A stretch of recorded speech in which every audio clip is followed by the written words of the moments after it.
Bem-vindo à nossa aula de mentoria.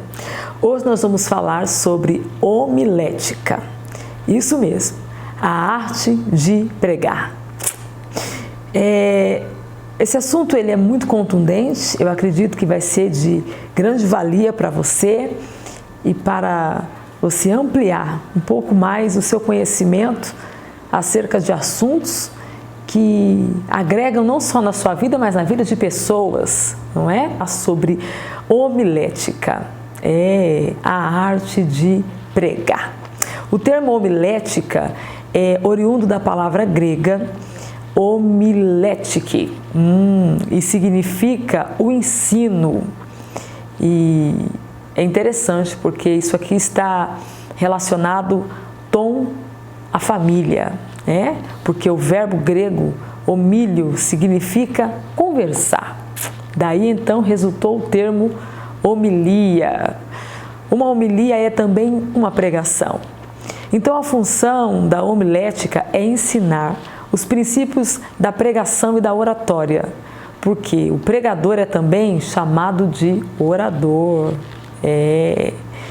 Então existem 3 elementos chaves da homilética. O primeiro chama-se oratória, o segundo chama-se eloquência e o terceiro chama-se retórica. Anota aí, hein? O primeiro oratória, o segundo eloquência e o terceiro retórica.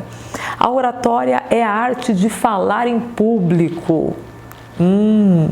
A eloquência é a arte natural de expressar com fervor a palavra. Agora, a retórica é a arte natural de expressar, é o estudo teórico e prática das regras de aperfeiçoamento de pregação ou da pregação. Então, ninguém na história foi tão perfeito na arte de pregar como Jesus, o nosso mestre. Ele usou todos os recursos oferecidos pela homilética para alcançar os seus ouvintes. Interessante, né? Jesus utilizou-se da retórica, da eloquência e até mesmo Jesus se utilizou da oratória. E ele nos ensinou, como mais ninguém na história, Jesus é o nosso maior modelo. Então a pregação é a forma mais expressiva de disseminar o evangelho. O que o pregador precisa, primeiro, é de sensibilidade. O pregador precisa ter a sensibilidade espiritual para entender o que Deus quer transmitir naquele momento aos seus ouvintes. O pregador precisa observar o tipo de público que ele está se dirigindo. É muito importante o pregador ter essa sensibilidade. A linguagem deve ser de boa compreensão, os ouvintes precisam entender para poder processar o que o pregador está falando, entende? Então, vai um conselho, seja simples, humilde, fale com a alma, ponha o seu coração nas suas palavras ao transmitir o sermão. A segunda coisa que o orador ou o pregador precisa é de graça e unção. Além do conhecimento, a pregação precisa ter graça e unção. Uma pregação sem graça parece mais um discurso, não é? E a gente aprende em Lucas capítulo 4, versículo 22, que a Bíblia menciona a graça da pregação de Jesus. E todos lhe davam testemunho e maravilhavam-se das palavras de graça que saía da sua boca. E Paulo também deixava de lado o seu lado filosófico, né? E ele pregava com unção, dizendo: a minha palavra e a minha pregação não consistiram e não consistem em palavras persuadivas de sabedoria humana, né? Persuasivas de sabedoria humana, mas em demonstração de espírito e também de poder. Por quê?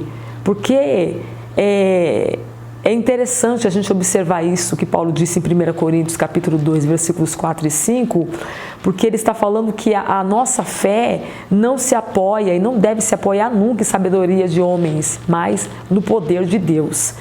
Então nós precisamos buscar pela graça e pela unção. Nós já aprendemos aqui em outras aulas que isso acontece através de uma vida relacional, não é? Através de uma vida de oração. Então o pregador ele precisa ter o hábito de falar com Deus, ele precisa ter vida de oração, ele precisa ter vida de leitura da palavra de Deus, né? De meditação das escrituras sagradas. Porque como que eu vou falar com o povo de Deus se eu não falei com o Deus do povo, não é? Então,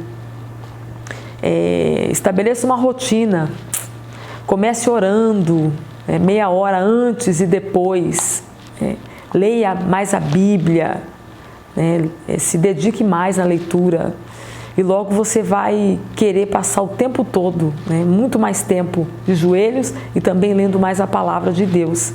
Mas é necessário você estabelecer essa rotina. Entenda que graça e unção só vem através da oração e da leitura da palavra de Deus. Mas o pregador também precisa, além da sensibilidade, o pregador precisa também da unção e também precisa de autenticidade. O pregador, o expositor, o orador, ele precisa ser autêntico em sua pregação. É necessário equilíbrio, humildade, autenticidade e também otimismo. É muito importante isso. O equilíbrio para dominar suas emoções, promovendo a harmonia entre a razão e a emoção, não é? Senão vira gritaria e pulos e nada mais. Ou seja, se nós não tivermos esse equilíbrio para falar, para segurar o emocional, a gente acaba se tornando uma pessoa eufórica, né? E não vamos passar a sabedoria, o conhecimento para os nossos ouvintes. Ou senão, a gente vai falar sem sentido, né? Sem rumo. E acaba numa frieza, né? E acaba congelando os nossos ouvintes. Então você precisa equilibrar essas duas, a razão e também a emoção. E também é importante humildade, para não se achar demais, sabe? Não se soberbecer com elogios, né? E se empolgar com o brilhantismo. Precisamos tomar muito cuidado com isso. O soberbo sabe, mas desse ponto, né, de sabedoria, ele acaba se sabotando, né? O soberbo acha que sabe tudo, né? E ele acaba logo se desmoronando. Então, mantenha seu coração em Deus e nunca esqueça que tudo é dele e para ele e por ele. Nunca esqueça disso. O pregador também precisa de autenticidade. Ser autêntico vai cativar seus ouvintes. Ser sincero, ser íntegro com a sua mensagem, trará aos ouvintes memorização de suas palavras. E também o otimismo é fundamental para produzir confiança nas pessoas através da mensagem de Deus. Então o pregador precisa pregar a verdade sem ser ríspido, né? Sem ser intransigente, incisivo, intolerante. Falar da palavra de Deus exige que o amor de Deus esteja derramado no coração do pregador. E não esqueça, Cristo tem que ser o principal conteúdo da mensagem. Quem prega precisa exaltar Cristo na sua mensagem, né? O salmista, ele disse isso, você já leu? Ele disse que o meu coração ferve com palavras boas. Eu falo do que tenho feito no tocante ao rei. A minha língua é a pena de um destro escritor. Tu és mais formoso do que os filhos dos homens, e graça se derramou em seus lábios. Por isso Deus te abençoou para sempre. Salmos 45, versos 1 e 2. Então, o principal conteúdo sempre foi Cristo na pregação dos apóstolos, né? Eu vejo Pedro, que além do sermão pentecostal e cristocêntrico, cristológico, ele pregou no dia de Pentecostes, em Atos 2, depois você medite, nos versículos 14 a 36, ele já foi introduzindo logo o seu sermão na casa de Cornélio, exaltando a Cristo, dizendo a palavra que ele enviou aos filhos de Israel, anunciando a paz por Cristo Jesus. Este é o Senhor de todos. Atos 10, 36. Agora, você precisa saber os tipos de sermão. Existem pelo menos 4 tipos de sermãos. O primeiro é o sermão temático. O sermão temático é aquele que o pregador apresenta a mensagem a partir de um tema específico e desenvolve todo o sermão em todo aquele tema e assunto escolhido. Esse é o sermão temático. Mas também existe o sermão textual. Qual a diferença do sermão temático para o textual? Por exemplo, o convite para você ir pregar pode ser sobre um vaso que se quebrou. O vaso que se quebrou na mão do oleiro. Então, você precisa construir o sermão em cima desse texto, em cima desse tema, ok? Agora, o sermão textual é o sermão que o pregador faz a apresentação da mensagem a partir de vários pontos extraídos de um texto escolhido da Bíblia. Exemplo, vamos falar de Lucas 8, ou melhor, Lucas 15, verso 8, que fala sobre não acende a candeia e varre a casa e busca, acerca da mulher que tinha 10 dracmas e perdeu uma. Então você precisa argumentar sobre essas três coisas. Ela acendeu, ela varreu e ela buscou. Esse é o sermão textual. Agora também existe o terceiro sermão, que nós conhecemos e chamamos ele de sermão expositivo. Qual a diferença do sermão temático para o sermão textual e o sermão expositivo? É que o sermão expositivo é aquele que o pregador apresenta a mensagem fazendo uma exposição de todo um capítulo, ou de todo um livro da Bíblia e relatando toda a história. Quer um exemplo? Atos dos Apóstolos pode ser apresentado e exposto como o processo, o avanço da igreja primitiva no período apostólico, em 28 capítulos. Então, você pode comentar capítulo por capítulo a história para os seus ouvintes. Entende?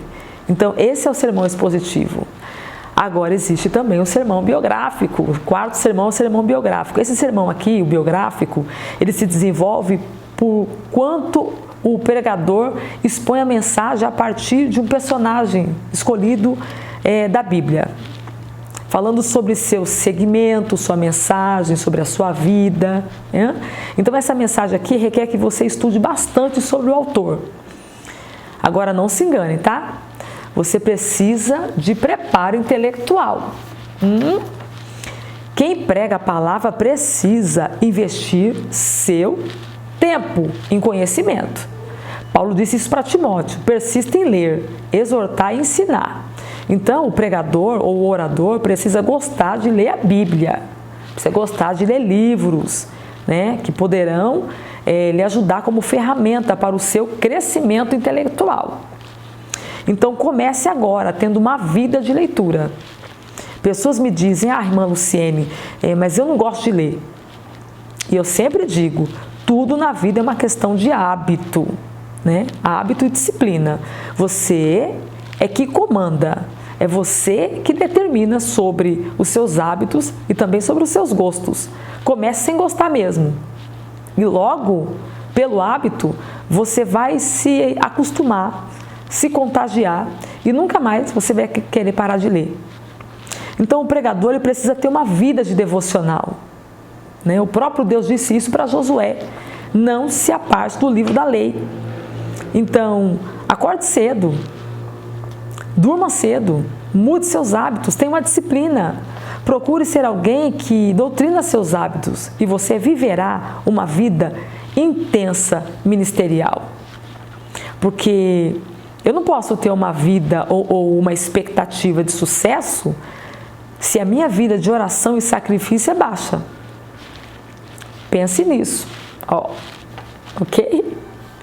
Um beijo no seu coração, que Deus te abençoe. Essa foi a nossa aula de hoje. Qualquer dúvida, você pode escrever e a gente pode discorrer sobre alguns questionamentos que você possivelmente o tenha para a nossa próxima aula, ok? Que o Senhor Deus lhe abençoe. Estude, seja alguém que anseie pela palavra de Deus. Esse é o meu desejo com essa mentoria. Um beijo no seu coração, a paz do Senhor Jesus. Deus te abençoe.